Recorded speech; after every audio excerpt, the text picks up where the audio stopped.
على أشرف الأنبياء والمرسلين حبيب إله العالمين أبي القاسم المصطفى محمد وعلى آله الطيبين الطاهرين المعصومين وعلى أصحابه الميامين المنتجبين وعلى جميع أنبياء والمرسلين.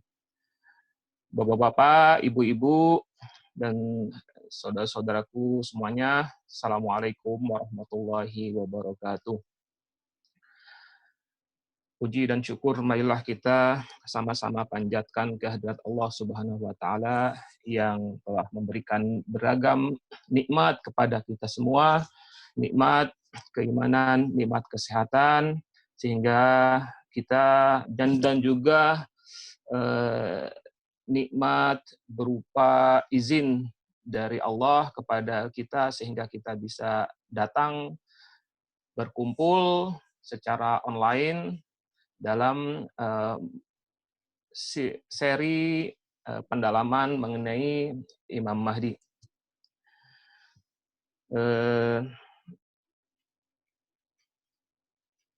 Saya mendapatkan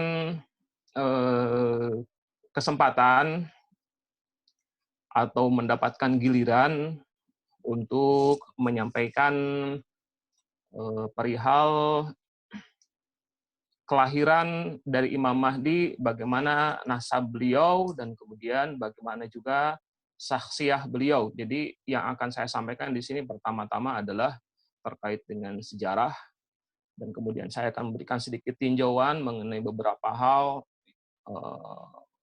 menyangkut sejarah dari Imam Mahdi ajallahu ta'ala farajahu syarif, dan kemudian berikutnya pada sesi kedua saya akan menyampaikan beberapa hal yang terkait dengan kepribadian beliau, sifat-sifat beliau, dan apa yang bisa kita ambil sebagai manfaat, sebagai pesan, sebagai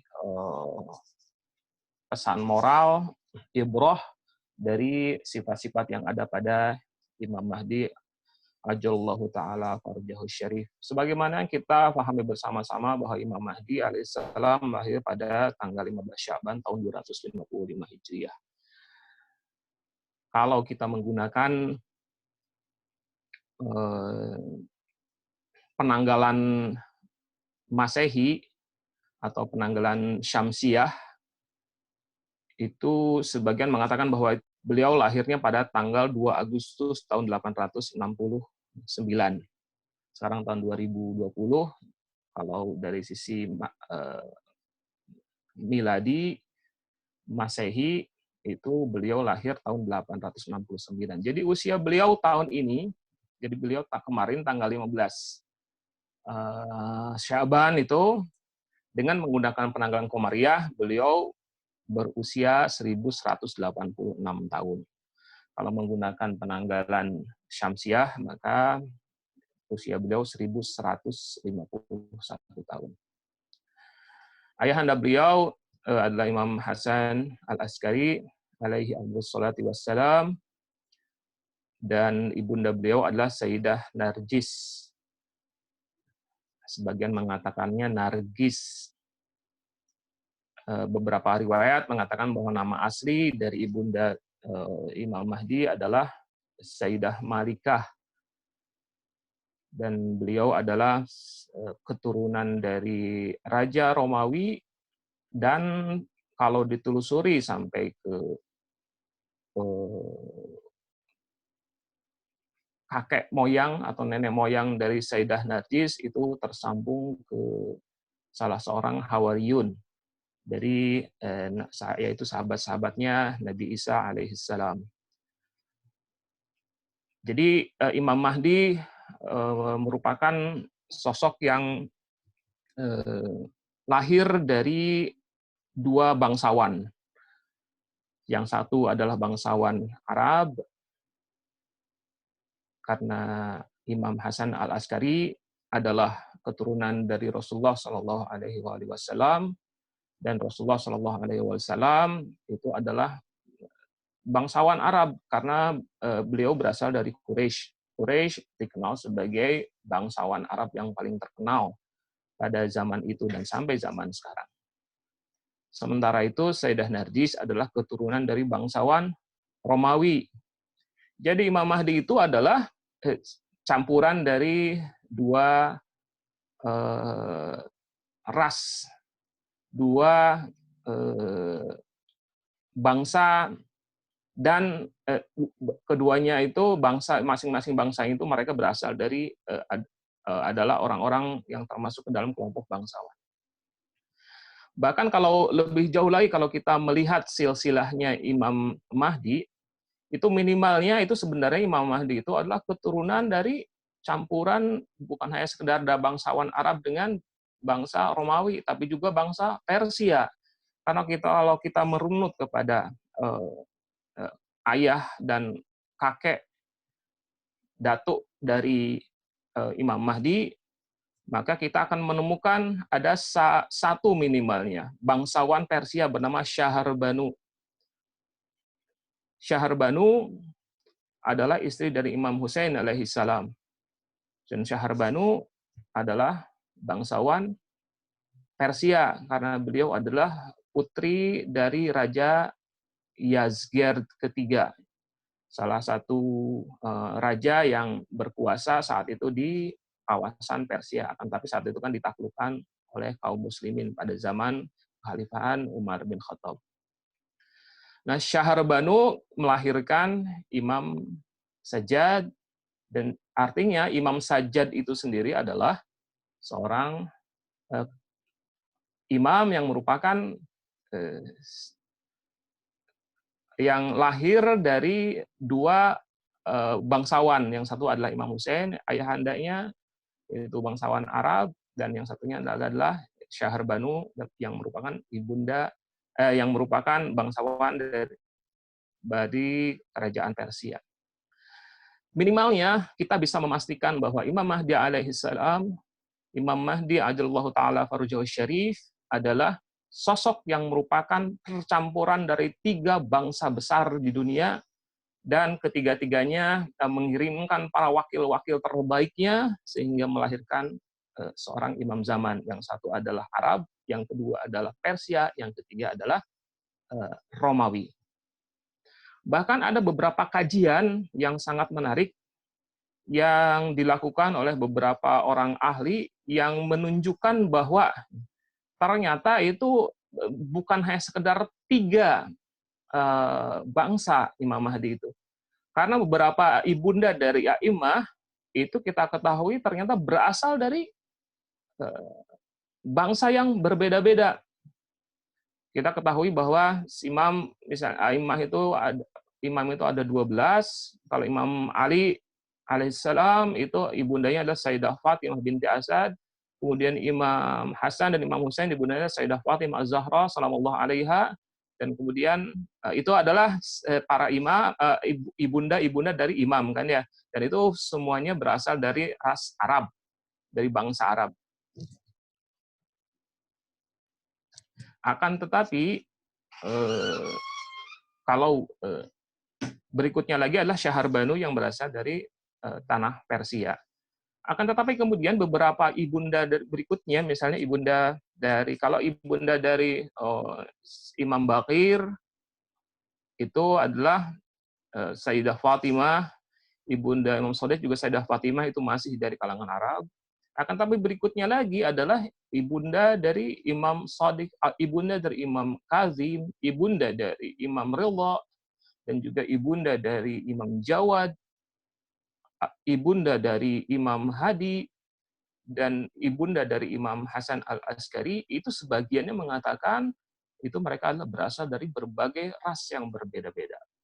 Kita mengenal ada yang namanya Hamidah, yang Al-Barbariyah, ada Sayyidah Taktub, ada Sayyidah Sabiqah, ada yang bernama Sayyidah Samanah Al-Maghribiyah, ada Sayyidah Hadisah. Itu sebagian mengatakan bahwa meyakini berdasarkan pada catatan sejarah bahwa mereka berasal dari bangsa yang berbeda-beda. Ada yang berasal dari Yunani, ada yang berasal dari kawasan Maroko, ada yang salah seorang ibunda Aimah itu berasal dari Marseille, Prancis.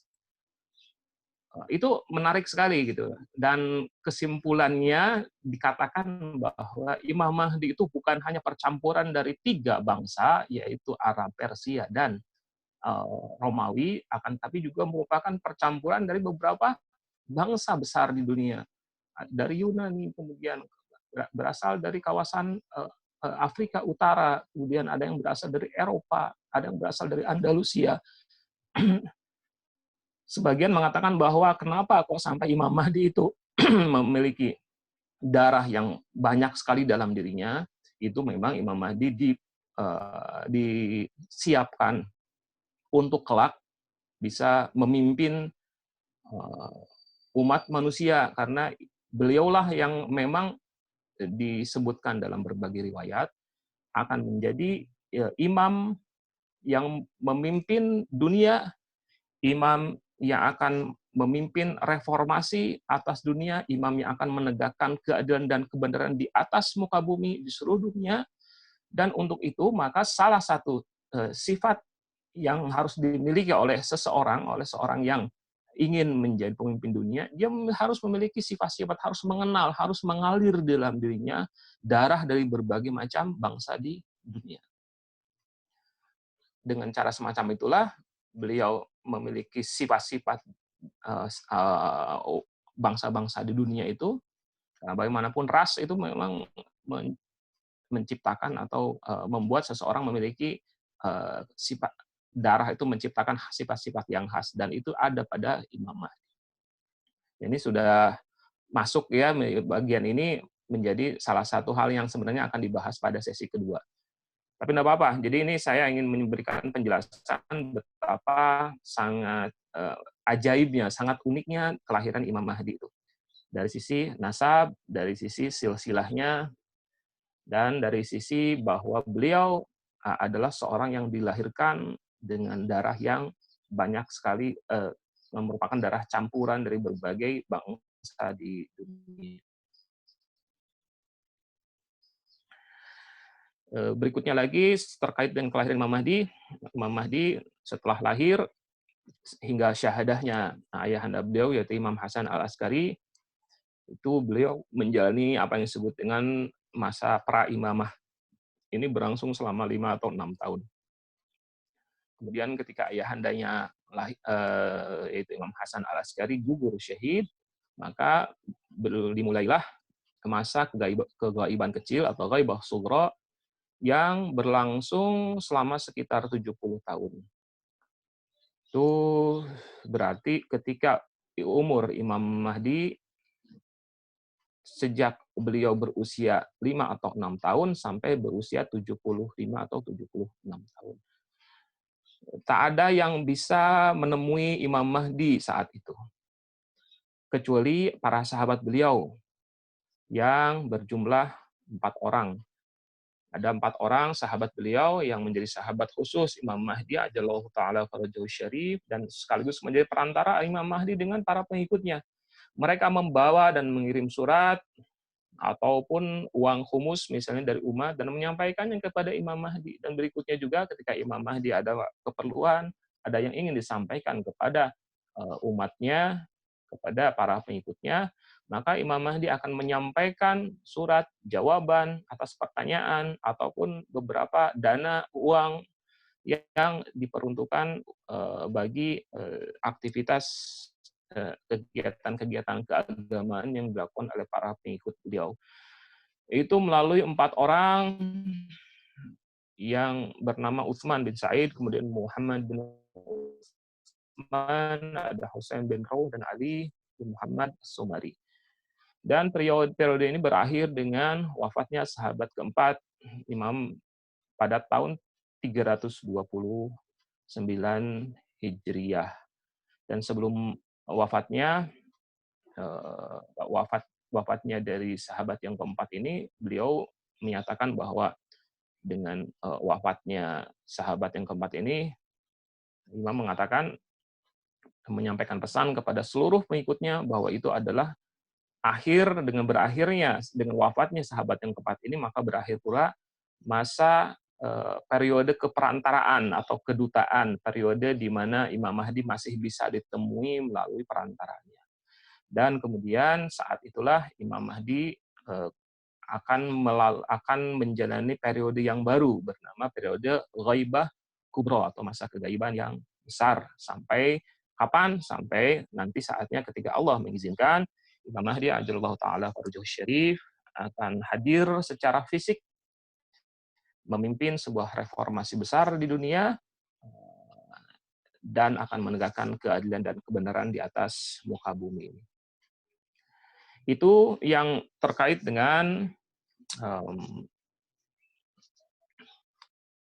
silsilah, nasab, dan periode singkat, penjelasan yang singkat mengenai periode yang dijalani oleh Imam Mahdi ajallahu taala farajahu syarif. Nah, sekarang kita akan memasuki tema yang kedua, yaitu terkait dengan sifat-sifat Imam Mahdi ajallahu taala farajahu syarif. Kepribadian beliau itu seperti apa gitu kan ya, dan kemudian sifat-sifatnya seperti apa, dan kemudian apa yang bisa kita ambil sebagai hikmah dari kepribadian dan sifat yang dimiliki oleh Imam Mahdi ajallahu taala farajahu syarif.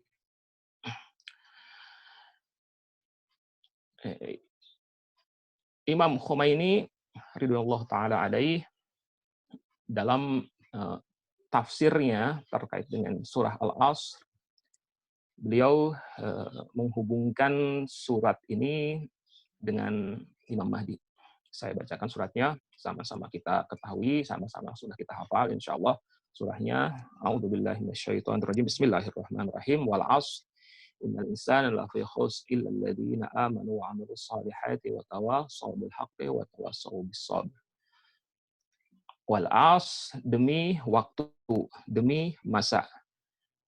Innal insana lafi khusr, sesungguhnya manusia itu dalam keadaan merugi. Illal ladzina amanu, kecuali orang-orang yang beriman, wa 'amilus shalihat, dan melakukan amal kebajikan, wa tawassaw bil haqq wa tawassaw bis sabr, dan saling menasehati terkait dengan kebenaran dan saling menasehati terkait dengan kesabaran. Imam Khomeini mengatakan, dan juga sebenarnya para mufasir yang lain dari para pengikut mazhab Ahlul Bait menyambungkan, meyakini bahwa ada ketersambungan yang kuat bahwa surah ini terkait dengan Imam Mahdi. Dari sisi bahwa sampai sekarang pun kita mengenal bahwa salah satu julukan Imam Mahdi itu adalah Sahibul Asri waz Zaman. Beliau adalah pemilik asr dan pemilik zaman.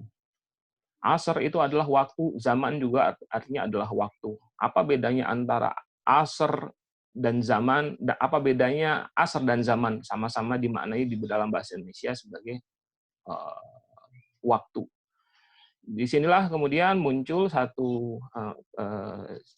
penafsiran, satu tafsir yang dikaitkan bahwa asr itu dihubungkan zaman dalam pengertian yang satu pengertian yang khusus yang khas terkait dengan zaman, masa, waktu yang dihubungkan dengan Imam Mahdi.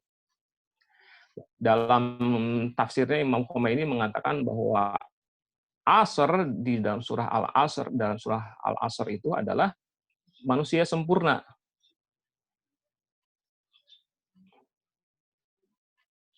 Jadi asr itu kan sebenarnya dalam bahasa Arab itu memiliki pengertian saripati. Dalam bahasa Arab itu ada kata-kata usoroh. Usoroh itu artinya adalah saripati. Saripati atau apa ya, perasan, sesuatu yang inti. Jadi inti dari zaman. Dan ini ada hubungannya mengapa kemudian asr itu. Kemudian ada satu kata dalam bahasa Arab yang kemudian masuk dalam Al-Quran bernama asr dan kemudian itu dihubungkan dengan waktu. Karena di sini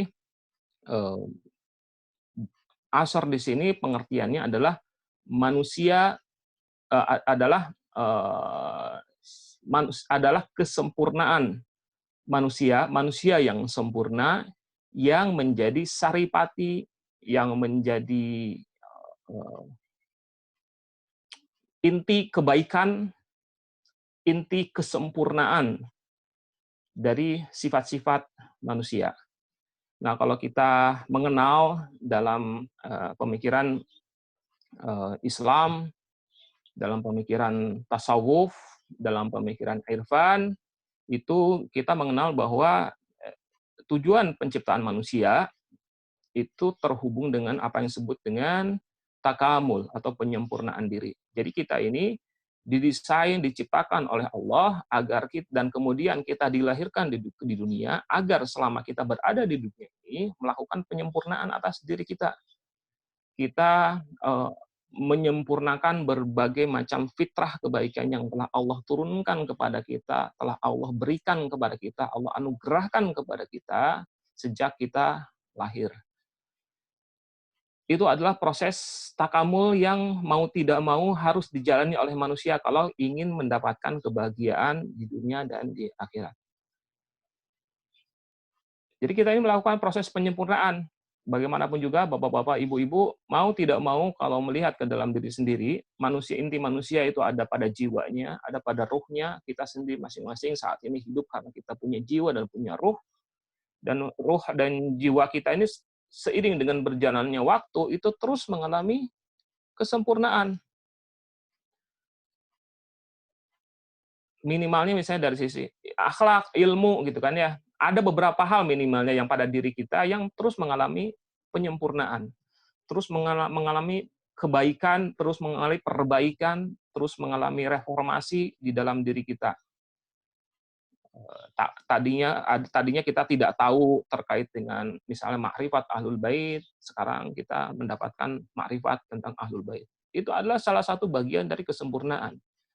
Saya sekarang hadir di sini kemudian menyampaikan sesuatu materi kajian tentang Mahdawiyah.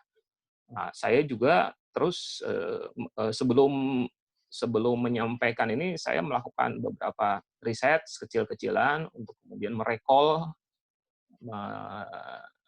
mengumpulkan kembali pemahaman saya tentang Imam Mahdi. Nah, saat itu saya mendapatkan pengetahuan. Bapak-bapak, ibu-ibu, mudah-mudahan dengan hadir di tempat ini juga mendapatkan pengetahuan. Itu dari satu sisi, apalagi kalau misalnya pengetahuan itu memberikan dorongan kepada bapak-bapak, ibu-ibu untuk melakukan perbaikan terhadap beberapa kebiasaan di dalam diri kita. Sudahlah mendapatkan ma'rifat, kita juga mudah-mudahan bapak-bapak, ibu juga mendapatkan dorongan untuk memiliki sifat yang lebih baik lagi. Itu artinya saat itu bapak-bapak, ibu-ibu mendapatkan sedang melakukan proses penyempurnaan, sedang melakukan proses takamul.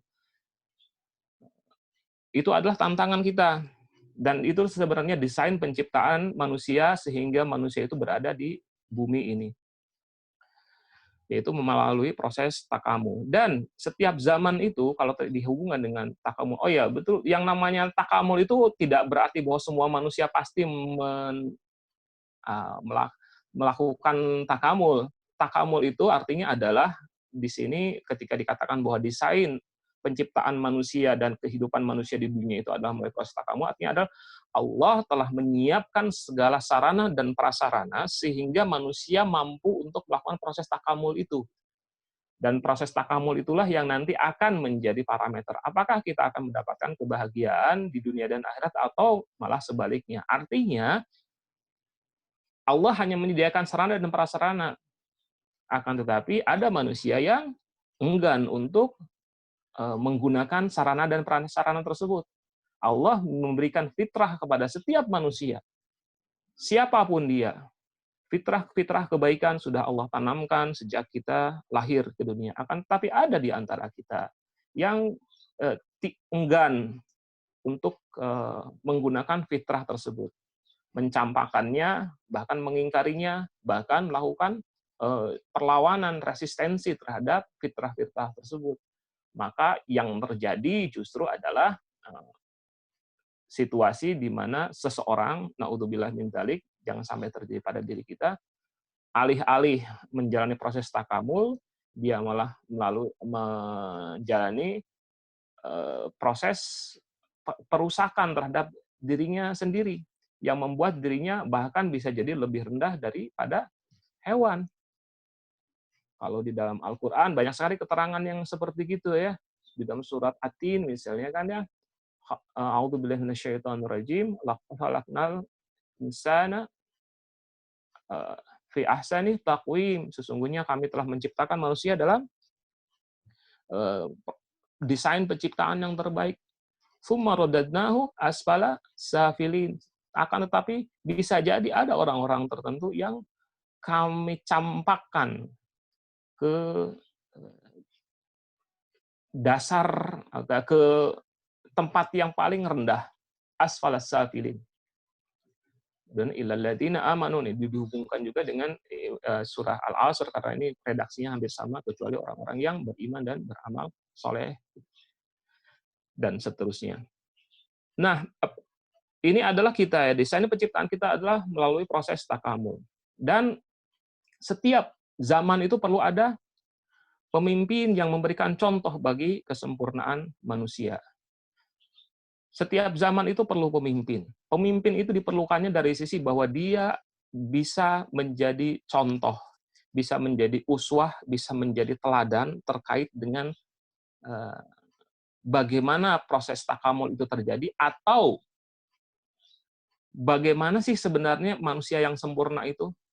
Kita dalam kalau kita gitu ya mendapatkan pemahaman atau mendapatkan ilmu tentang sesuatu, apapun juga, biasanya, umumnya, dan menjadi sifat dasar kita, konsep terkait dengan ilmu itu akan menjadi lebih jelas dan lebih mudah untuk kita praktekkan seandainya ada contohnya.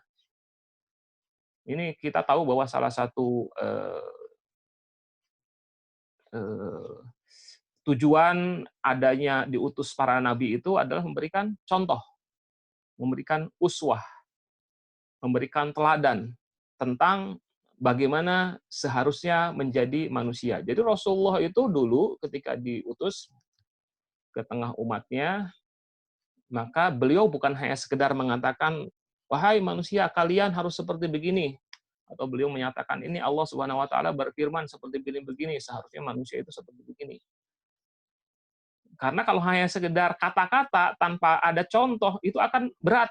Biasanya seperti begitu. Dan itu salah satu anugerah dari Allah kepada manusia adalah Allah memberikan adalah mengutus para nabi itu disertai dengan contohnya, bahwa beliau datang sambil memberikan contoh. Nih, ketika dikatakan, misalnya hal yang sederhana saja dari sisi sholat misalnya. Sholat itu seperti apa? Wah, kalau misalnya sekedar teori, berat biasanya. Sholat itu diawali dengan takbiratul ihram. Takbiratul ihram itu disunahkan, mustahab untuk mengangkat tangan. Kemudian membaca Al-Fatihah, kemudian membaca surah, dan seterusnya. Ruku itu adalah satu gerakan di mana tangan kita letakkan di atas lutut, dan artinya kita berjongkok, dan kemudian harus lurus dan sebagainya, pandangan matanya seperti. Nah, hal semacam itu biasanya itu hal yang sederhana ya dari sisi sholat. Itu biasanya agak repot kalau misalnya hanya disampaikan secara teori. Yang dilakukan oleh Rasulullah adalah selain menyampaikan beberapa aturan terkait dengan sholat, Rasulullah juga mengatakan, "Shollu kama ra'aitumuni usolli." Sholatlah sebagaimana engkau melihat aku sholat. Nih, sholat itu seperti begini. Nah, orang-orang itu dengan sangat mudah untuk bisa mengikuti sholatnya. Sholat itu dengan cara apa? Setelah melihat bagaimana Rasulullah melakukan sholat.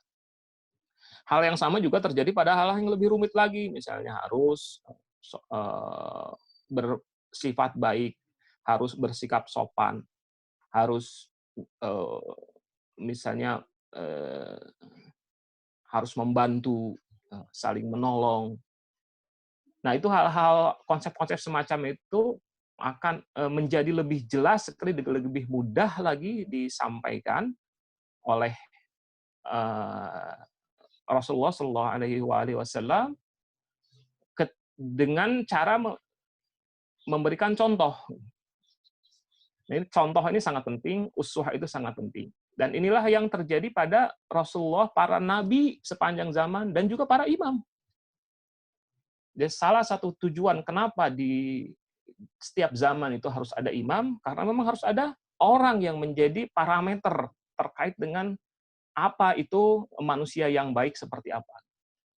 Dan itu dihubungkan dengan surah Al-Asr, itu dikatakan bahwa ini terkait dengan contoh manusia sempurna, saripati dari kebaikan-kebaikan yang bisa diterapkan, yang bisa ditunjukkan, yang bisa diimplementasikan pada zamannya masing-masing. Dan untuk zaman sekarang, contoh manusia sempurna itu adalah Imam Mahdi. Dan artinya di sini, ketika dihubungkan dengan tafsir surah Al-Asr ini, bahwa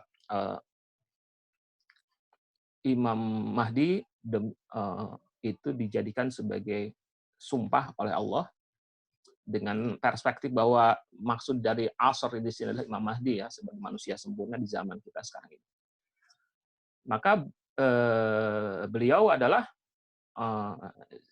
sesuatu yang Allah bersumpah, dan seandainya dihubungkan dengan sumpah Allah itu terkait dengan Imam Mahdi, itu manusia pada dasarnya banyak sekali orang-orang yang merugi. Demi manusia sempurna pada masa sekarang ini, yaitu Imam Mahdi. Sesungguhnya manusia itu berada dalam kerugian. Kecuali, nah, Allah hanya mengecualikan, ada perkecualian di sini. Kecuali orang-orang yang beriman, orang yang beramal soleh, dan kemudian saling menasehati terkait dengan kebenaran, dan saling menasehati terkait dengan dengan kebenaran dan kesabaran. Ada sebagian yang mengatakan bahwa yang dimaksud dengan kebenaran di sini adalah al-haq, di sini adalah kebenaran mazhab Ahlul Bait. Jadi orang itu hanya akan menjadi beruntung dikaitkan dengan keberadaan imam zaman di zaman sekarang ini kalau orang tersebut pertama melakukan amal kebajikan, dan kedua adalah saling menasehati, saling menyampaikan pesan terkait dengan dua hal, kebenaran. Kebenaran itu apa? Kebenaran di sini ada sebagian mufasir mengatakan kebenaran itu adalah kebenaran mazhab Ahlul Bait. Kebenaran tentang imam zaman sebagai bagian dari akidah, dari keimanan, bahwa setelah zaman kenabian itu ada yang dimaksud dengan zaman imamah, dan setiap masing-masing manusia akan berada di bawah, harus memiliki seorang pemimpin di zaman yang masing-masing, dan zaman kita adalah pemimpin kita adalah Imam Mahdi. Dan kemudian saling menasehati dalam hal kesabaran. Kesabaran sebagian menafsirkannya sebagai sabar kita ini, Imam Mahdi ini bagaimanapun juga walau lahir pada tahun 256, dan kemudian itu pun mengalami masa, setelah itu mengalami masa kanak-kanak, berusia sampai 5 tahun itu dalam persembunyian, tidak banyak orang yang bisa berhubungan dengan beliau. Dan kemudian saat itu setelah ayahandanya meninggal dan kemudian beliau memegang tampuk imamah di usia 5 atau 6 tahun, itu mengalami masa ghaibah sughra, dan hanya bisa dihubungi oleh 4 orang. Nah itu setelah berusia di usia 75 atau 76 tahun, Imam Mahdi mengalami ghaibah kubra sampai sekarang. Jadi sekarang ini kita manusia yang berada di zaman imam yang terakhir, itu Imam Mahdi, itu memang mengalami penderitaan. Penderitaannya kurang lebih ya, dalam tanda kutip penderitaannya adalah karena kita mengalami keterpisahan dengan imam zaman kita. Kita tidak bisa melihat beliau secara fisik, tidak bisa bertemu dengan mudahnya, walaupun ada sebagian yang mengatakan ada yang bisa bertemu dengan Imam Mahdi secara fisik. Nah, itu adalah penderitaan ini yang membuat kita seharusnya untuk bersabar. Jadi dihubungkan dengan beliau, Imam Mahdi, kita tetap konsisten di jalan yang benar, tetap memegang teguh akidah, dan kemudian tetap bersabar di jalan penantian ini. Nah, ini hubungannya dengan sifat-sifat Imam Mahdi, artinya adalah salah satu sifat Imam Mahdi yang paling penting adalah bahwa beliau manusia sempurna. Beliau manusia sempurna, diutus oleh Allah untuk lahir, untuk hadir di zaman kita dan menjadi parameter terkait dengan apa yang siapa atau bagaimana seharusnya menjadi manusia yang sempurna. Parameter yang bisa kita ikuti oleh kita. Walaupun tentu saja beliau saat ini dalam keadaan kegaiban, kita kan tidak bisa melihat ya bagaimana Imam Mahdi itu tidak dengan sangat mudahnya. Akan tetapi ada beberapa banyak sekali eh, penjelasan yang disampaikan oleh para ulama terkait dengan bagaimana caranya agar kita bisa sampai kepada Imam Mahdi. Salah satu di antara konsepnya yang sangat menarik adalah bahwa ada yang mengatakan kita dengan Imam Mahdi ini eh, kita dengan Imam Mahdi ini eh, posisinya siapa yang menanti dan siapa yang dinanti. Selama ini yang kita pahami secara selahiriah bahwa beliaulah yang dinanti.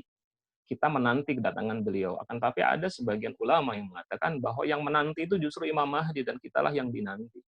Imam Mahdi sudah sampai pada satu titik tertentu di mana kita harus sampai ke titik tertentu agar Imam Mahdi itu bisa agar Imam Mahdi bisa datang. Jadi seperti kalau yang ada yang sering sekali disampaikan sebagai sebuah ilustrasi, itu kan menunggu kedatangan Imam Mahdi. Ada hadis yang mengatakan afdhalul ibadah intidharul faraj. Ibadah terbaik adalah menanti kehadiran, menanti kemunculan Imam Mahdi. Itu dikatakan kok menanti saja ya, betul itu adalah menanti itu adalah ibadah terbaik, tapi pengertiannya adalah penantian yang aktif, diilustrasikan seperti seseorang yang sedang menantikan kedatangan seorang tamu yang mulia, tamu yang agung, tamu yang sangat dinanti-nantikan. Tentu saja ketika kita tahu akan ada datang tamu, maka yang harus kita lakukan adalah mempersiapkan diri kita, rumah kita dengan sebaik-baiknya agar kita bisa memberikan sambutan terbaik kepada tamu tersebut. Itu artinya adalah penantian yang aktif. Nah, kalau dari sisi ini, dari ilustrasi ini kita bisa melihat bahwa bisa jadi kalau kalau diibaratkan penantian kepada Imam Mahdi itu seperti penantian kita sebagai tuan rumah kepada seorang kedatangan tamu yang agung, maka bisa jadi Imam Mahdi itu yang sedang menanti-nanti kita. Dalam pengertiannya, dari sisi bahwa Imam Mahdi sedang menanti kapan kita mempersiapkan diri kita. Kapan kita sebagai tuan rumah itu siap untuk disinggahi oleh beliau. Kapanpun beliau siap lahir, kapanpun juga beliau siap untuk hadir, kapanpun juga beliau siap untuk datang ke rumah kita. Kapan itu? Ya kata saat kita siap. Ketika kita siap, kan jangan sampai Imam Mahdi juga tidak mau bahwa tuan rumah akan malu karena kedatangan dia membuat repot, tidak tanpa ada persiapan. Imam Mahdi tahu seperti begitu bahwa beliau tidak ingin kita menjadi malu katanya. Maka yang menanti ini siapa dan kemudian yang dinanti itu siapa? Sebenarnya Imam Mahdi lah yang menantikan kita. Kapan kita siap? Nah, ini adalah salah satu pesan yang sangat penting yang bisa kita ambil dari konsep bahwa Imam Mahdi adalah seorang manusia yang sempurna. Kemudian juga sifat yang lainnya yang masih yang berangkat dari konsep bahwa beliau memiliki sifat sebagai manusia yang sempurna, itu ketika dihubungkan dengan uswah tadi, bahwa kenapa harus seorang pemimpin di setiap zaman itu harus menjadi uswah, harus hadir, dan salah satu fungsinya adalah memberikan uswah, maka kita sampai juga pada kesimpulan yang lain bahwa Imam Mahdi adalah orang yang maksum. Kenapa? Tidak mungkin kita seorang uswah, seorang yang menjadi teladan, seorang yang menjadi contoh, akan tetapi orang tersebut kemudian melakukan kesalahan. Lihatlah aku, ikuti aku, akan tetapi akunya sendiri adalah aku yang kacau, aku yang mungkin saja, atau aku yang ternyata terbukti melakukan kesalahan. Itu bukan teladan yang baik. Nah, ini adalah konsep yang lain, sifat yang lain dari Imam Mahdi, yaitu adalah seorang yang maksum. Dan ini dihubungkan dengan ayat Al-Quran yang terkait dengan ayat tathir, ya. A'udzubillahi minasyaitonir rajim, innama yuridullahu liyudhiba ankum rijsa ahlal bait wa yutahhirakum tathira. Sesungguhnya kami menghendaki untuk mengangkat kotoran, mengangkat dosa di kesucinya. Ahlul bait di sini meliputi Rasulullah dan ma'sumin. Sayyidah Fatimah, Imam Ali dan keturunannya sampai kepada dihubungkan dengan konsep kepemimpinan bahwa Imam Mahdi adalah pemimpin umat ini. Karena ini dengan pemimpin umat ini, pemimpin umat yang terbaik tentu saja. Oh ya, ini saya ingin menyampaikan satu hal sebelum sampai ke yang sifat ketiga dari Imam Mahdi ini. Imam Mahdi adalah pemimpin umat. Pemimpin umat siapa gitu? Umat mana? Apakah itu hanya khusus kepada para pengikutnya saja, para pengikut mazhab Ahlul Bait? Tidak ya. Imam Mahdi itu pemimpin umat manusia di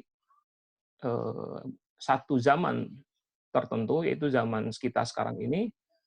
Dan manusia ini ya siapapun juga sebenarnya itu pada dasarnya dipimpin oleh Imam Mahdi. Pemimpinnya secara sah yang menjadi pemimpin adalah Imam Mahdi.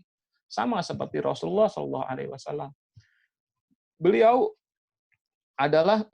itu diutus untuk manusia seluruhnya, bahkan untuk alam seluruhnya. Ya, Rasulullah itu adalah rahmatan lil alamin, rahmah untuk seluruh alam semesta. Alam semesta saja menjadi wilayah yang dikuasai oleh Rasulullah, ya apalagi manusia. Ya manusia di muka bumi juga dikuasai. Artinya beliau adalah nabi untuk umat manusia keseluruhannya. Hal yang sama juga terjadi pada a'immah. Ini bisa kita ilustrasikan misalnya seperti kalau kita saat ini misalnya di Indonesia, presiden kita saat ini adalah Pak Jokowi. Ya, tapi ada di antara kita yang tidak memilih Pak Jokowi saat Pilpres dulu itu, tapi mau tidak mau mereka siapapun juga kita sebagai warga negara yang baik, maka kita akan mengatakan seandainya pun kita tidak memilih Pak Jokowi, kita akan mengatakan presiden kita adalah Pak Jokowi. Presiden Indonesia saat ini adalah Bapak Joko Widodo. Baik dia itu pengikutnya atau pemilihnya ataupun bukan.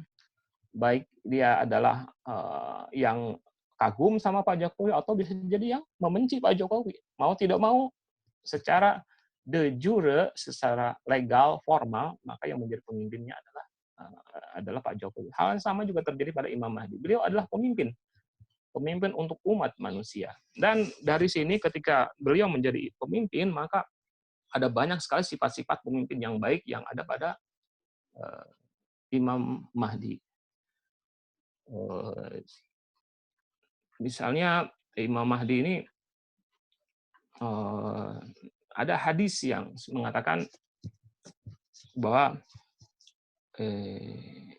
Imam Mahdi ini, para imam sebenarnya, bukan sekedar Imam Mahdi, itu para imam itu kan memeriksa catatan amal perbuatan umatnya, umat zamannya. Jadi dalam seminggu ada mengatakan bahwa minimalnya 2 kali dalam seminggu catatan amalan kita ini kan naik ke langit. Dan kemudian dicatatkan di satu tempat tertentu oleh petugasnya, oleh petugas yang telah ditunjuk oleh Allah, ya, para malaikat yang ditunjuk oleh Allah.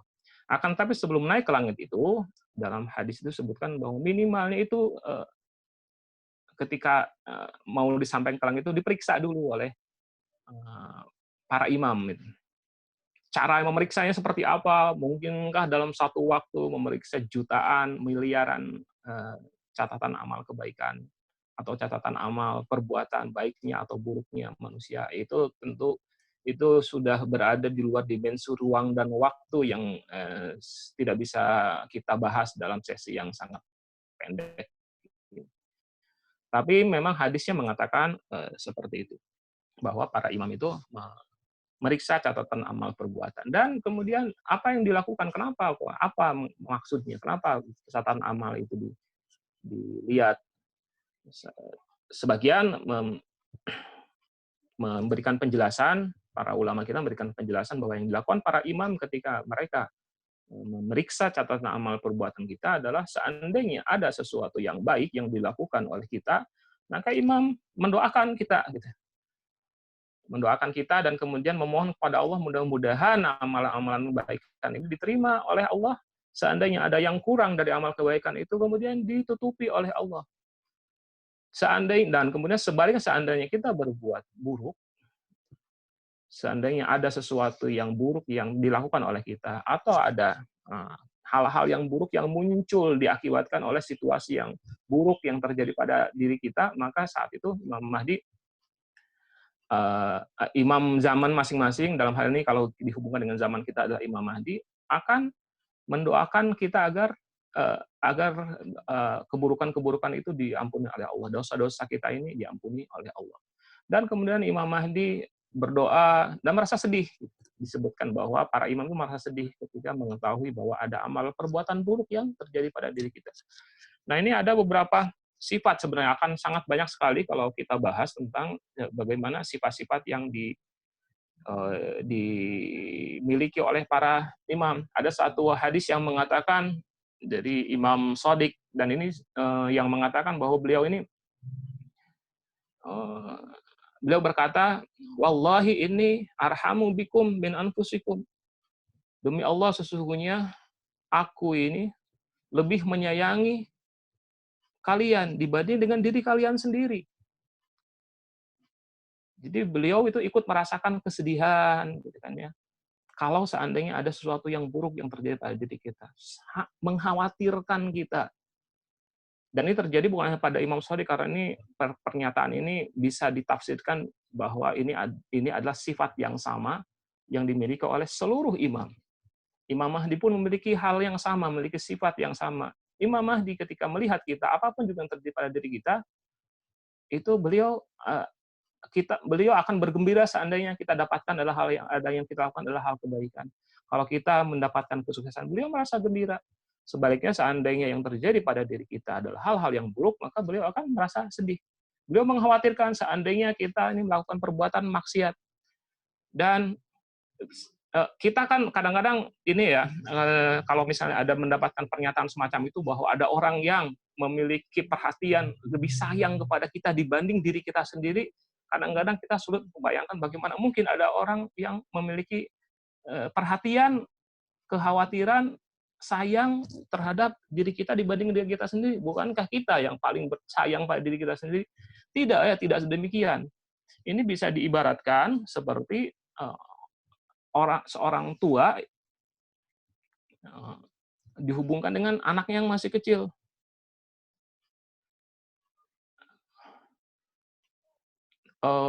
Kalau misalnya kita masih kecil, zaman dulu itu kita masih kecil, maka ada beberapa hal, perbuatan-perbuatan yang kita sendiri melakukannya, tapi kemudian itu sebenarnya adalah perbuatan-perbuatan yang bahaya, perbuatan yang buruk untuk diri kita sendiri di masa depan, untuk jangka waktu yang panjang.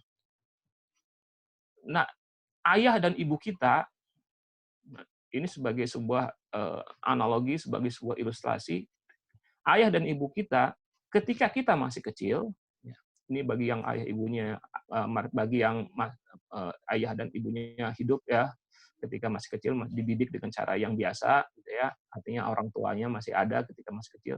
Nah, saat kita masih kecil dan punya ayah ibu kita mendidik kita, itu banyak sekali hal-hal yang menunjukkan bahwa ayah dan ibu kita jauh lebih sayang kepada kita dibanding dengan diri kita sendiri. Kenapa? Karena akal kita saat itu ketika masih kecil tidak sampai kepada pemikiran yang cukup dewasa sehingga kita tidak mengenal apa yang baik, apa yang buruk. Yang kita ikuti adalah hawa nafsu kita, keinginan kita.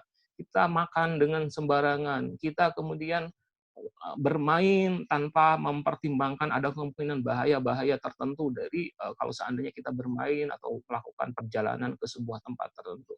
Orang tua kita lebih tahu dari diri kita dan lebih mengkhawatirkan kita, sehingga mereka melakukan beberapa memberlakukan larangan atau misalnya memberlakukan perintah-perintah tertentu yang harus kita taati, yang saat itu mungkin kita memberontak, kita mengatakan kenapa kok seperti begitu?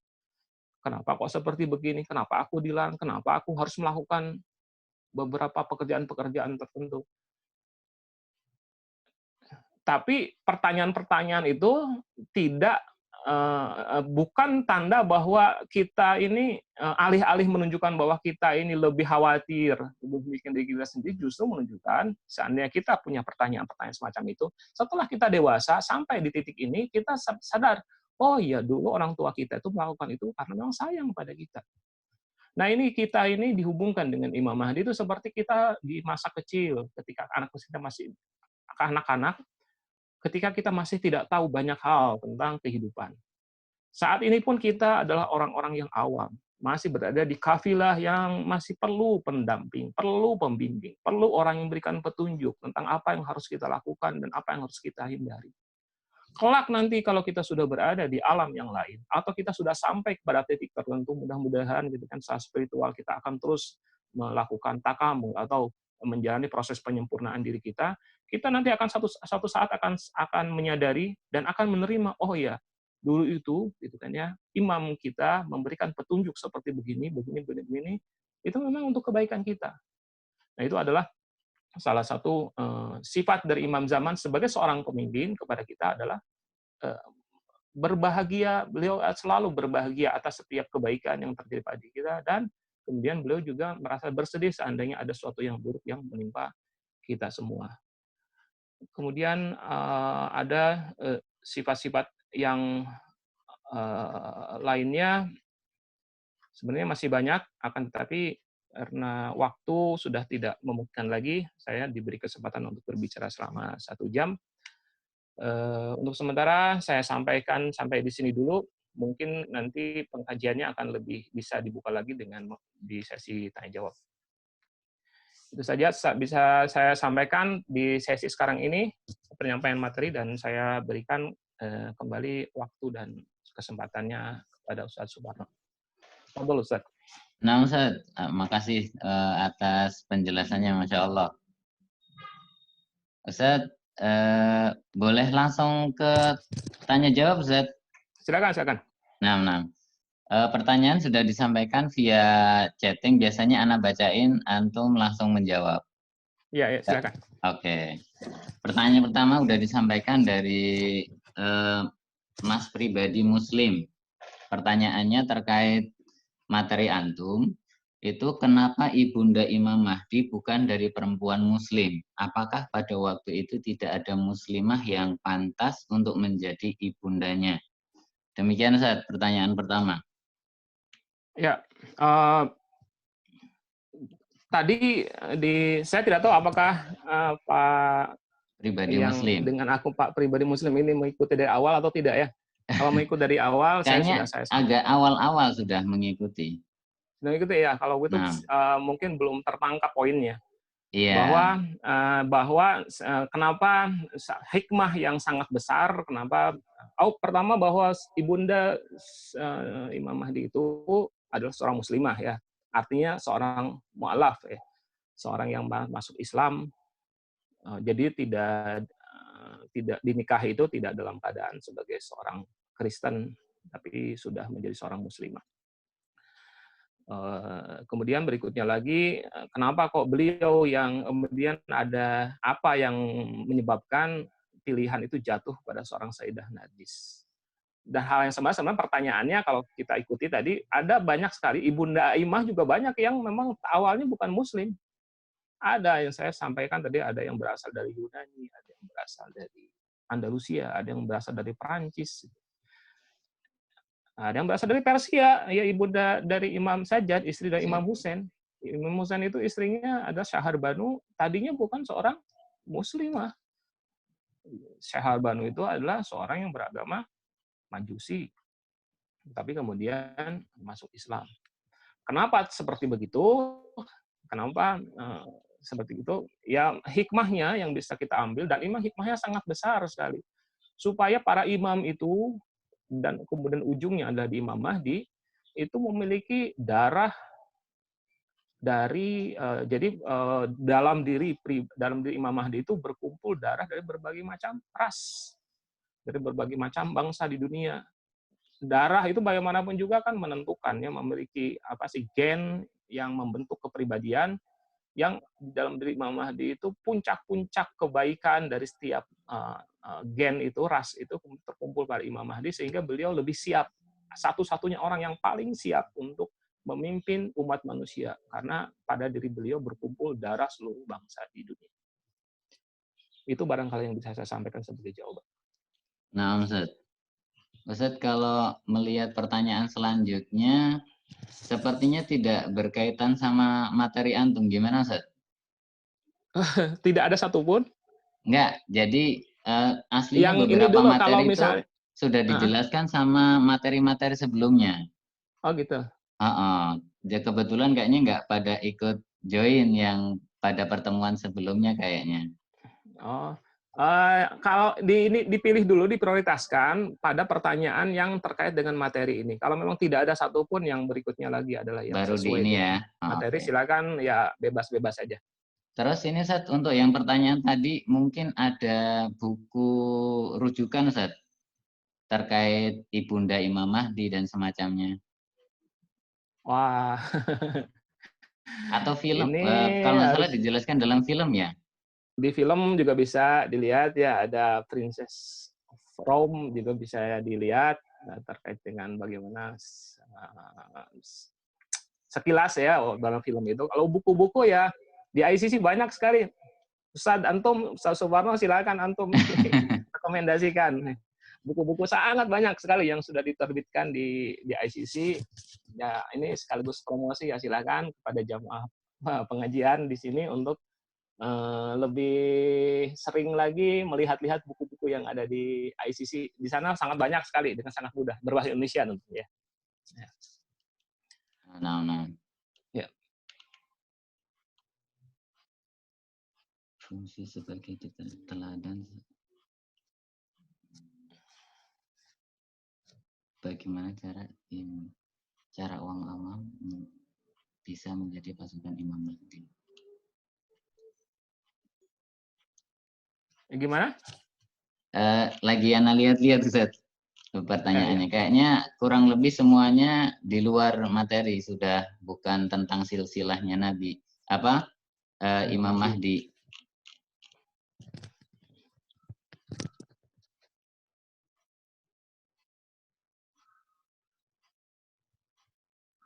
Yang Mukti Ali sudah terjawab sama antum. Jadi dia karena alam ini terikat dengan hubungan sebab akibat, imam berasal dari sumber yang terbaik. Apakah mungkin ibunda imam itu bukan Islam? Kayaknya hanya mendukung pernyataan antum aja saja. Iya, itu ya. Makanya bukan pertanyaan juga. Kita kembali ke pertanyaan aja saja. Walaupun mungkin menurut Anda sih nggak nyambung. Jadi aslinya sudah dijawab sama pemateri sebelumnya. Jadi pertanyaannya, apakah kedatangan beliau awalnya langsung terjadi peperangan atau seperti apa? Oh, ini saya agak ragu itu menyampaikan jawabannya, karena khawatirnya itu sudah disampaikan. Saya jawabnya sudah ada di materi sebelumnya, dan saya khawatir apa yang saya sampaikan ternyata berbeda gitu. Jadi mohon, jadi begini, seandainya pun saya berikan jawaban, ini adalah jawaban yang dari saya. Seandainya memang ada pemateri sebelumnya yang sudah menyampaikan pembahasan mengenai hal ini, dan kemudian ternyata berbeda dari jawaban yang saya berikan sekarang ini, maka yang benar adalah yang disampaikan oleh pemateri terdahulu ya. Insya Allah biar ya. Inilah ada choice lah Ustaz. Ada apa-apa. Ya, yang dilakukan oleh Imam Mahdi itu adalah melakukan nanti itu ketika muncul adalah melakukan reformasi, melakukan islah, melakukan reformasi, perbaikan atas apa yang terjadi di dunia. Dan saat itu kan di dalam hadisnya dikatakan dunia itu ketika Imam Mahdi muncul itu kama muliat til ard zulman wa jawra, gitu, dalam keadaan kegelapan, dan kemudian saat itu puncak dari kezaliman, puncak keburukan itu memang sedang terjadi. Tapi pada saat yang sama, para pengikut Imam Mahdi juga sudah mencukupi, tentaranya sudah cukup, ada sebanyak 313 orang sebagai para komandannya, para elit-elitnya yang siap untuk kemudian menggerakkan para pengikut Imam Mahdi di seluruh dunia. Nah, kalau misalnya kita melihat desainnya seperti begitu, kira-kira apa yang akan dilakukan oleh seorang muslih, seorang reformis, seorang pemimpin agung yang akan melakukan reformasi atas dunia yang dalam keadaan kacau balau dan carut marut gitu. Ya tentu saja yang akan dilakukan adalah melakukan perbaikan. Perbaikan itu bisa, kalau misalnya kita melihat apa yang dilakukan juga oleh para pemimpin kita terdahulu yang melakukan perbaikan, orang-orang zaman dulu telah memberikan contoh bahwa tentu saja tidak langsung perang ya, harus hujahnya dulu disampaikan. Artinya akan ada seruan dulu kepada manusia di seluruh dunia, seruan kepada mereka pelaku kezaliman untuk menghentikan kezaliman mereka, dan kemudian seruan kepada orang-orang yang baiknya untuk kemudian diseru agar masuk ke dalam barisan kebaikan ini. Itulah yang terjadi. Saya tidak tahu akan berapa lama waktunya gitu ya. Mungkin pemateri sebelumnya sudah ada yang berdasarkan pada hadis-hadis itu akan berlangsung berapa lama, tapi itu tidak mungkin langsung perang. Pasti akan ada hujah yang disampaikan dulu, ada beberapa statement, mungkin malah berbalas statement mungkin dengan para pemimpin keburukan atau para penjahat-penjahatnya, para pemimpin kejahatan di dunia. Dan kemudian baru setelah itu, setelah memang tidak ada cara yang lain selain harus diperangi, maka barulah akan terjadi namanya perang. Dan yang juga harus kita perhatikan di sini adalah, dan itu sangat penting sekali, ada yang berpikir bahwa dalam situasi ketika ada seruan Imam Mahdi untuk merapatkan barisan bagi orang-orang yang baik, dan kemudian juga ada seruan agar kepada orang-orang yang buruk, orang-orang jahat agar menghentikan kejahatan mereka. Dalam situasi semacam itu kita termasuk orang yang dipanggil. Ya, itu kita termasuk orang yang dipanggil, seandainya kita mudah-mudahan itu berada dalam sampai pada masanya, pada masa ketika Imam Mahdi lahir, ketika Imam Mahdi muncul itu kita masih hidup, kita termasuk orang yang diseru. Dan kewajiban orang yang diseru adalah ikut. Gitu. Jangan sampai berpikir bahwa Imam Mahdi datang, nanti kebaikan dengan sendirinya akan tegak, keadaan akan tegak. Tidak seperti begitu. Tegaknya itu perlu ada orang-orang. Dan tugas kewajiban kita sebagai orang yang percaya bahwa Imam Mahdi itu ada dan adalah pemimpin kita adalah memenuhi seruannya dan berada di barisan mereka. Itu mungkin yang bisa saya sampaikan. Nah, Ustaz, pertanyaan selanjutnya terkait ini, Ustaz. Man mata walam ya'rif imam zamanihi mata maitatan jahiliyah. Maksudnya seperti apa? Kalau anak tafsirkan seperti ini, apakah mengenal di sini termasuk mengenal silsilah beliau atau enggak? Ya, ini memang sangat penting. Pertama, bahwa hadis ini hadis yang dari Rasulullah Shallallahu Alaihi Wasallam yang mengatakan man mata walam ya'rif imam zamanihi mata mitatan jahiliyah, ini adalah hadis yang juga diterima oleh saudara-saudara kita Ahlus Sunnah. Ini termasuk hadis yang mutawatir. Maka kita harus artinya adalah setiap orang itu harus mengenal imamnya. Dan di satu sisi tentu saja ini adalah satu akidah ya, bahwa yang disebut dengan mengenal itu artinya adalah berimam, memiliki imam, karena ini terkait dengan pertanyaan di alam kubur. Semua orang akan ditanya di alam kubur itu. Hadisnya juga terkenal terkait dengan masalah ini, bahwa setiap orang akan ditanya di alam kubur terkait dengan siapa imamnya gitu. Man imamuka, siapa imammu? Kalau saudara-saudara kita Ahlus Sunnah itu mengatakannya, menjawabnya dengan jawaban Al-Qur'an. Tapi pada saat yang sama juga ada pertanyaan yang lain yang terkait dengan Al-Qur'an, itu kita buka, itu apa yang menjadi kitab peganganmu? Jawabannya Quran. Sementara kalau ditanya tentang imam juga jawabannya adalah Quran juga. Tapi kita tidak akan membahas sampai di sana, bahwa ini intinya sih bahwa yang namanya hadis ini menunjukkan betapa setiap orang itu seharusnya memiliki imam. ternyata kalau dihubungkan dengan ma'rifah di sini, kan ada kata-kata walam ya'rif, tidak mengetahui Imam Az-Zamani. Ini juga satu konsep yang sangat penting buat kita. Jadi begini, kita hubungkan saja dengan salah satu ajaran yang ada di dalam mazhab Ahlul Bait, yaitu berziarah dan bertawasul kepada para imam, kepada maksumin. Kita ada ajaran di kita itu agar kita bertawasul kepada mereka, berziarah kepada mereka, dan ada hadis-hadis yang terkait dengan keutamaan dari berziarah dan kemudian bertawasul kepada maksumin itu. Hadis-hadisnya mengatakan bahwa ziarah yang diterima dan tawasul yang kemudian diterima itu sangat bergantung kepada makrifat seorang berziarah itu kepada imam atau maksumin yang dijadikan sebagai wasilah, dijadikan sebagai tempat tawasul atau yang diziarahi. Jadi hadis-hadis yang mengatakan misalnya yang berziarah kepada makam Imam Ridha, dan kemudian ada kata-kata haqqa ma'rifatihi, yang sesuai dengan hak untuk diketahuinya yang dimiliki oleh para imam, oleh maksumin itu sangat menentukan sekali. Maksud saya seperti begini, kalau saya bertawasul, saya berziarah, saya menyampaikan salam kepada maksumin. Bapak juga sama gitu ya, yang bertanya atau siapapun, ibu juga sama. Masing-masing kita melakukan itu. Pertanyaannya apakah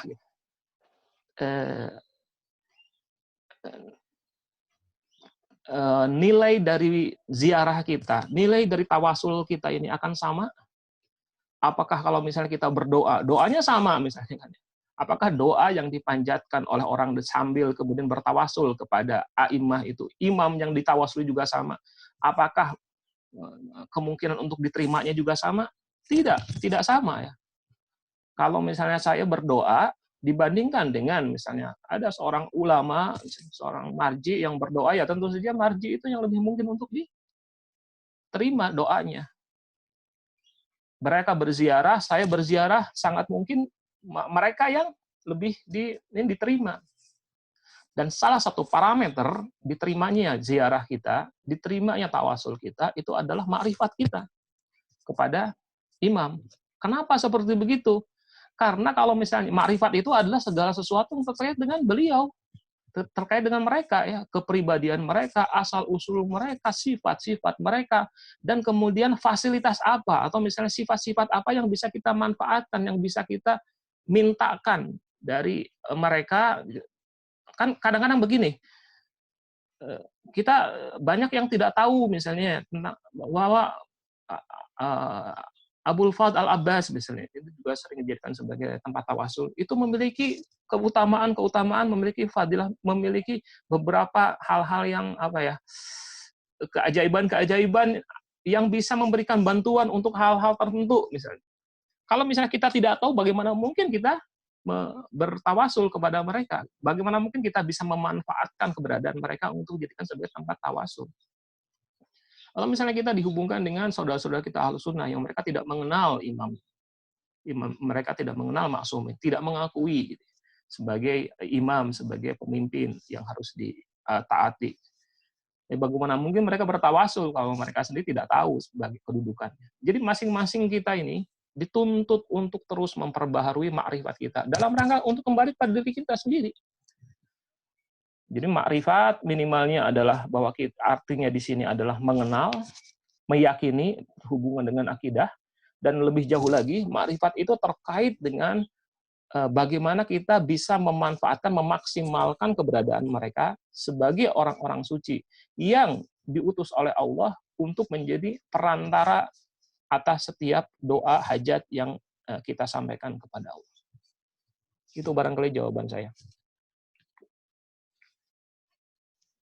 Nah, Ustaz, syukuran Ustaz. Ustaz, waktu kita masih lumayan, Ustaz, 15 menit lagi. Cuma Ana mau menyampaikan ke teman-teman semua bahwasanya ini adalah paket Mahdawiyah. Jadi jangan dilihat per kelas saja, tapi semua kelas itu satu paket gitu. Jadi untuk beberapa pertanyaan sebenarnya sudah bisa dicari jawabannya di pertemuan sebelumnya dan Ana upload di Sahabat ICC Jakarta. Jadi silahkan teman-teman mengikuti di YouTube juga, gitu. Terus Ana masuk ke pertanyaan selanjutnya, Ustaz. Iya. Nah, jadi pertanyaan terkait Sofyani. Apakah Sofyani yang akan muncul sebelum hudurnya Imam Mahdi itu adalah Dajjal itu sendiri atau bagaimana? Ini saya juga khawatir nih, apakah pernah ditanyakan atau belum dan pernah dijawab atau belum ini. Enggak, sebelumnya seingat Ana belum. Yang terkait Sofyani belum dibahas sama. Jadi belum ada yang menanyakan, makanya Ana tanyakan sekalian. Tapi kalau saya lihat ini ya dari sesi-sesi tema-tema dari serial Taklim Mahdawi ini ada nanti akan dibahas situasi yang akan terjadi. Saya lebih baik ini aja ditunda aja. Ini pertanyaan saya tidak akan menjawabnya karena ini khawatir nanti akan menjadi pengulangan atas apa yang nanti akan disampaikan oleh ustadz yang lain. Oh, berarti bersabar dulu gitu ya. Ya, sabar aja nanti akan ada pembahasannya di tempat yang lain. Ana menekankan di sini bahwasanya ini satu paket. Jadi satu paket Mahdawiyah kurang lebih 1 bulan selesai. Ada antum, ada Ustadzah Eis nanti tentang keluarga, ada Ustadz Abdullah Baik terkait riwayat dan ayat Al-Quran terkait Imam Mahdi dan semacamnya. Itu harapan saya teman-teman menilai bahwasanya ini satu paket yang sama gitu. Karena itu maka ya betul, jadi dari sisi ini justru saya tidak akan menjawab karena ini ada di paket yang lain. Ini bukan domain saya untuk memberikan jawabannya. Nah. Mungkin terkait ini Ustaz, apakah Imam Mahdi sudah menikah atau belum? Atau pertanyaan selanjutnya yang kurang lebih sama, nanti ketika Imam Mahdi Zuhur itu akan menikah dan punya anak atau tidak? Nyambung nggak dengan silsilah ini? Jadi ke bawah, bukan silsilah ke atas. Setelah beliau ini malah. Nah. Ya, ini saya mungkin saya juga tidak tahu apakah memang ini akan masuk materi yang akan dibahas oleh pemateri yang lain atau tidak. Tapi yang sepanjang saya tahu ini termasuk hal yang terjadi ikhtilaf di antara para ulama dan tapi sebagian besar sepertinya mengatakan bahwa Imam Mahdi itu pertama-tama kalau apakah beliau menikah dan punya anak sepertinya tidak ya. Tapi ada juga yang mengatakan memang punya, gitu. Ada menikah dan memang punya anak. Nanti setelah beliau muncul, apakah memang akan menikah dan akan punya anak? Ini juga terjadi beberapa pendapat yang berbeda-beda. Walaupun sepertinya yang saya tahu ya, mungkin mohon nanti kalau misalnya ada yang mengkoreksi materi yang lain, yaitu yang harus dipegang gitu ya.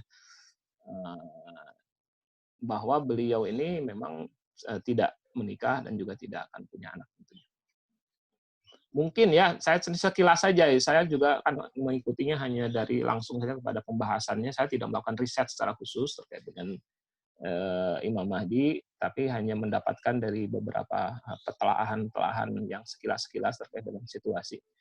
Karena begini ya, ada satu hal yang juga sangat perlu untuk diperhatikan di kita, ketika kita membahas Mahdawiyah ini, ada hal yang menjadi prioritas untuk kita pelajari, yang kita ketahui dari beliau. Nah ini kan ada yang memang itu kalaupun ada kesempatan barulah yang lainnya silakanlah nyari-nyari informasi mengenai beliau. Dan terkait dengan apakah beliau itu menikah dan punya anak, itu saya tidak melihatnya sebagai satu pengetahuan, satu makrifah, menjadi bagian dari makrifah yang harus kita kejar. Ada banyak hal yang lain yang harus kita kejar. Nah, materi sekarang ini kalau terkait dengan silsilah sangat penting untuk kita ketahui, untuk kita pahami, untuk kita kejar makrifatnya.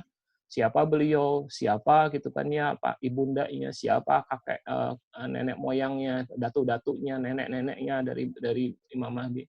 Karena itu terkait dengan akidah yang sangat penting gitu ya, Imam Mahdi itu. Dan tentu saja sifat-sifat beliau sangat penting sekali. Dan juga nanti yang sangat penting juga adalah tugas-tugas yang harus kita lakukan dihubungkan dengan masa penantian ini. Tapi kalau dihubungkan dengan apakah nanti Imam Mahdi punya anak atau tidak, itu kalaupun ya boleh-boleh saja, bukan berarti tidak boleh diketahui ya, untuk dikejar pengetahuannya. Tapi barangkali itu adalah pemahaman-pemahaman yang prioritasnya yang nomor sekian lah dibandingkan dengan hal-hal yang lain yang harus kita ketahui. Iya, itu barangkali, Ustaz. Nah.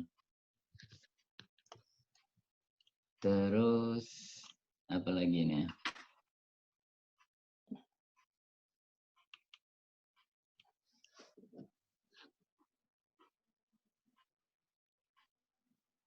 Ada yang menanyakan tapi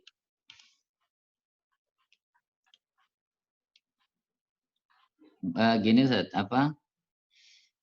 terkait kepribadian beliau, bagaimana mengenali Imam Mahdi, kan banyak yang mengaku sebagai Imam Mahdi, apakah itu bisa menjadi acuan untuk mengenali beliau Ustaz, biar tidak salah pilih, salah mengenali terkait kepribadian Imam Mahdi itu sendiri.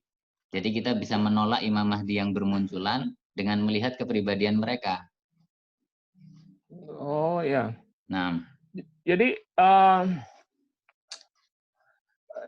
Imam Mahdi itu adalah seorang imam ya, seorang pemimpin untuk umat manusia, akan tetapi berada dalam masa periode imamah. Periode imamah adalah periode yang terjadi setelah nubuwah. Jadi itu pada dasarnya imam itu adalah manusia utusan Tuhan juga, akan tetapi minus wahyu.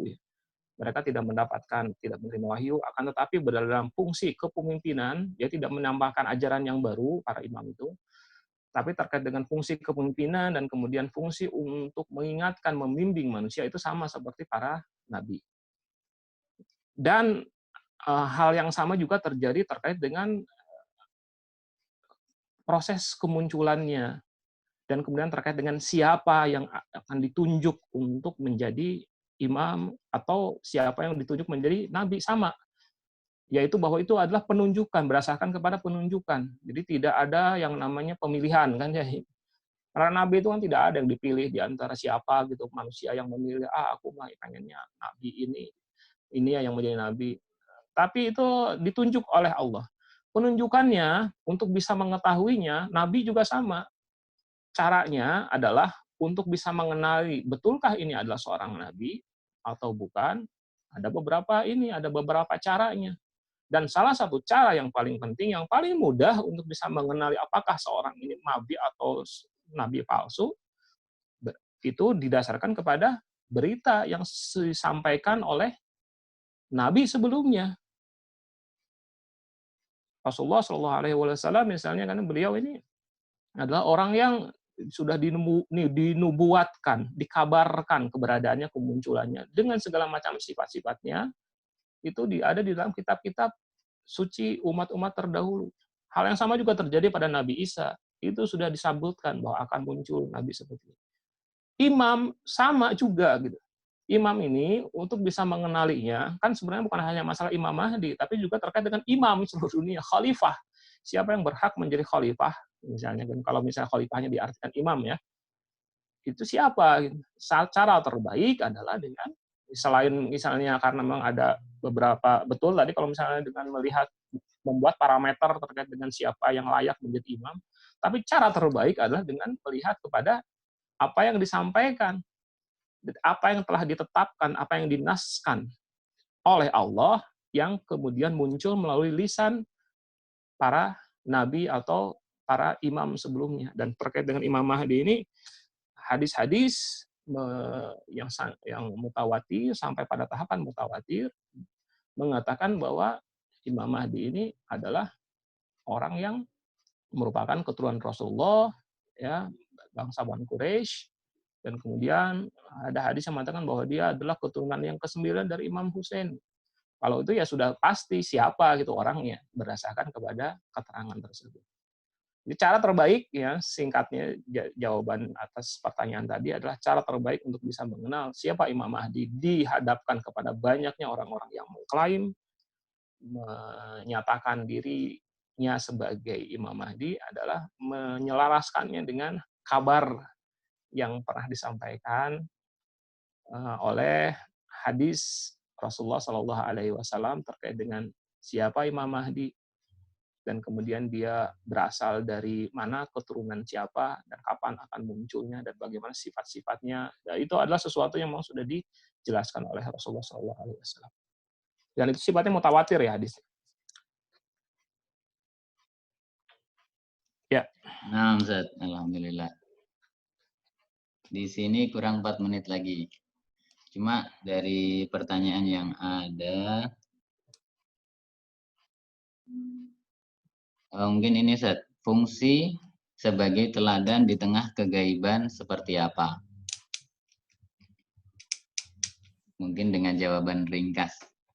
Ya, tadi sebenarnya sudah dibahas cukup panjang lebar. Memang kita akan ada sesuatu yang terlihatannya agak aneh, gitu ya, agak unik. Saya menyebutnya bukan aneh tapi unik ya. Seorang teladan, akan tetapi dianya sendiri tidak terlihat, gitu ya. Nah, tadi ketika membahas masalah itu saya hubungkan dengan, tapi kan kita sudah tahu konsepnya tentang siapa itu Imam Mahdi dan kemudian sifat-sifatnya seperti apa dan kemudian kita harus mengejar atau misalnya kita harus menyeret diri kita agar memaksakan diri kita gitu berusaha sekuat tenaga agar diri kita ini mendekati kepribadian Imam Mahdi dengan berdasarkan kepada berita-berita yang disampaikan. Ada banyak kalaupun mau dibahas tentu perlu ruang dan waktu tersendiri yaitu yang terkait dengan tugas-tugas seorang penanti. Nanti saya tidak tahu mungkin pernah disampaikan juga oleh pemateri sebelumnya atau mungkin akan disampaikan di pemateri yang akan datang bahwa ada tugas-tugas yang ada tugas-tugas yang dimiliki oleh seorang penanti yang sejati dan tugas-tugas itu bisa dipotret dilihat dari perspektif dari perspektif itu adalah upaya untuk meneladani beliau. Jadi kita harus menghiasi diri kita agar sesuai dengan langkah-langkah beliau. Ada satu pernyataan yang disampaikan oleh Imam Ali Khamenei ini ketika beliau mengatakan bahwa seorang reformis agung yang skalanya mendunia, tentu yang diperlukan oleh beliau adalah para pengikut yang memiliki kapasitas sebagai pengikut atau tentara dari reformis agung itu yang sifatnya mendunia. Artinya kita harus memperbaiki diri kita. Kalau misalnya kita masih nyaman-nyaman saja, nyantai-nyantai saja, tanpa ada upaya untuk memperbaiki diri kita sebaik mungkin seperti yang kita lakukan. Untuk bilang misalnya, tapi saya percaya bahwa bapak-bapak, ibu-ibu tidak seperti gitu ya. Misalnya ada orang-orang mengaku sebagai penanti, tapi kemudian nyantai-nyantai saja, masih tetap saja gitu membiarkan berbagai macam sifat buruk itu ada di dalam diri kita. Itu jangan sampai terjadi. Karena yang kita nantikan adalah seorang pemimpin yang mendunia, maka kalau kita ingin menempel kepada seorang pemimpin dunia, maka sifat-sifat dan kepribadian kita juga harus cukup agung, harus cukup baik, harus cukup mulia untuk kemudian bisa diraih oleh imam zaman agar kita masuk ke dalam barisan tentaranya. Itulah barangkali yang bisa saya sampaikan. Nah, Ustaz, syukran Ustaz. Sebagai penutup sesi, informasi juga bahwasanya sore ini jam 2, kita juga siang menjelang sore lah, kita juga ada tamu, Ustadzah Ais, kebetulan akan membahas terkait Mahdawiyah dan keluarga. Jadi bagaimana mengaplikasikan pengetahuan tentang Mahdawiyah dalam hidup rumah tangga. Begitu. Jadi Terus Ana juga memberikan penekanan terkait ini adalah satu paket. Jadi misalnya ada pertanyaan harusnya sampai selesai. Ada beberapa itu setelah selesai pemateri langsung keluar. Akhirnya bertanya lewat WA gitu, Sat. Ini bagaimana ini? Padahal udah dibahas. Atau Ya, datangnya terlambat. Misalnya antum udah jelasin. Dia datangnya ya, di pertengahan atau sudah 15 menit, sudah 20 menit berjalan baru datang. Bukan kesalahan pemateri juga. Menurut Anda sih ya, kesalahan dari si penanya yang datang terlambat. Nah, ini ya. mungkin bisa ditutupi dengan mengikuti file-file audio yang akan di-share di grup. Oke. Nah, Ustaz, Ya, ya. untuk sesi ini kita tutup dengan doa. Fadhol Ustaz. Ya, sebagai penutup, itu saja yang bisa saya sampaikan. Mudah-mudahan apa yang tadi kita bahas bersama-sama memberikan makrifat yang lebih kepada kita, dan kemudian kita lebih mengenal imam zaman kita, dan kemudian kita lebih bisa mendekatkan diri kita sehingga menjadi orang-orang yang layak disebut sebagai pengikut imam zaman. Kita tutup dengan doa faraj bersama-sama. Bismillahirrahmanirrahim. Allahumma kun li waliyyikal hujjati ibn al-Hasan salawatullahi alaihi wa ala abai. في هذه الساعة وفي كل ساعة وليا وحافظا وقائدا وناصرا ودليلا وعينا حتى تسكنه أرضك طوعا وتمتعه فيها طويلا برحمتك يا أرحم الراحمين. اللهم اغفر للمسلمين والمسلمات والمؤمنين والمؤمنات الأحياء منهم والأموات بجاه محمد وآل محمد. Sekian dari saya. Assalamualaikum warahmatullahi wabarakatuh. Waalaikumsalam warahmatullahi wabarakatuh. Syukran kasiran, Ustaz, atas Syukran. penjelasannya. Nah, Ustaz, Ana juga ucapkan terima kasih untuk ikhwan dan akhwat sekalian sudah join bersama kami dalam paket Mahdawiyah. Kita masih punya perjalanan panjang untuk mengikuti lika-liku pemahaman terkait yang berhubungan dengan Imam Mahdi sampai kurang lebih 3 minggu lagi. Mudah-mudahan teman-teman bersabar dan bisa mengikuti kajian ini dengan tuntas. Insya Allah ketemu lagi nanti siang jam 2 siang menjelang sore. Dari saya sebagai host memohon maaf jika ada salah kurang. Billahi taufiq wal hidayah. Wassalamualaikum warahmatullahi wabarakatuh.